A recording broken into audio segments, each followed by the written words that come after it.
Story RH, le podcast RH qui ne vous raconte pas d'histoire. Bienvenue à toutes, bienvenue à tous. No, I'm not a writer. Okay.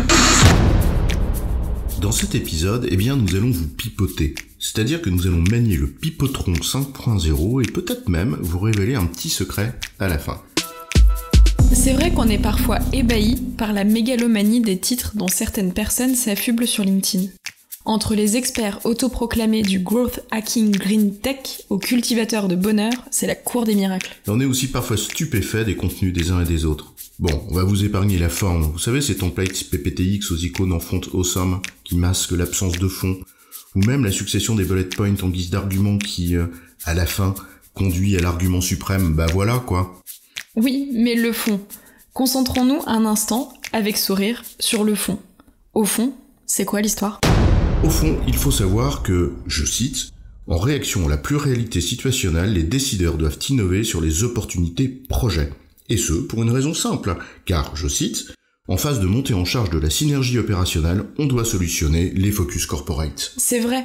Nous devons toutes et tous le reconnaître. Je cite, « Les entreprises doivent structurer leur cœur de métier pour accroître leurs investissements dans le new et réorienter radicalement leurs ressources vers la croissance. » Et pour cela, je cite, « Indépendamment d'une flexibilité institutionnelle, chacun doit chiffrer les focus back-office. » Il faut donc, je cite, « adopter une approche base zéro pour réattribuer les ressources afin de se focaliser vers l'agilité plutôt que l'austérité. » Car en effet, je cite, « Au cœur de la transversalité référentielle, le challenge consiste à désenclaver les challenges métiers.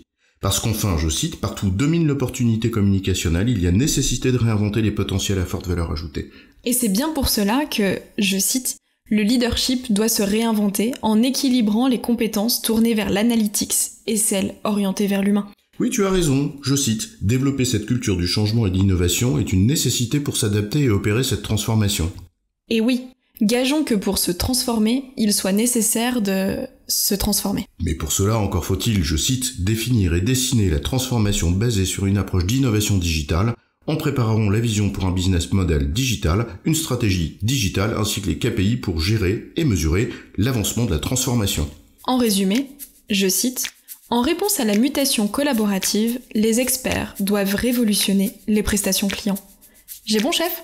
Oui, tu as bon, mais on va pas en faire toute une histoire. Mais, au fait, c'est quoi le petit secret que tu annonçais au début ? Ah oui, c'est vrai ça. La moitié des phrases de ce podcast a été générée automatiquement par pipotronic.com.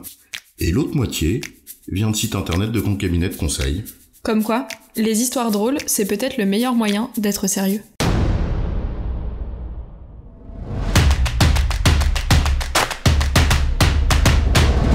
Story RH, le podcast RH qui ne vous raconte pas d'histoire. Retrouvez tous les épisodes sur storyrh.fr.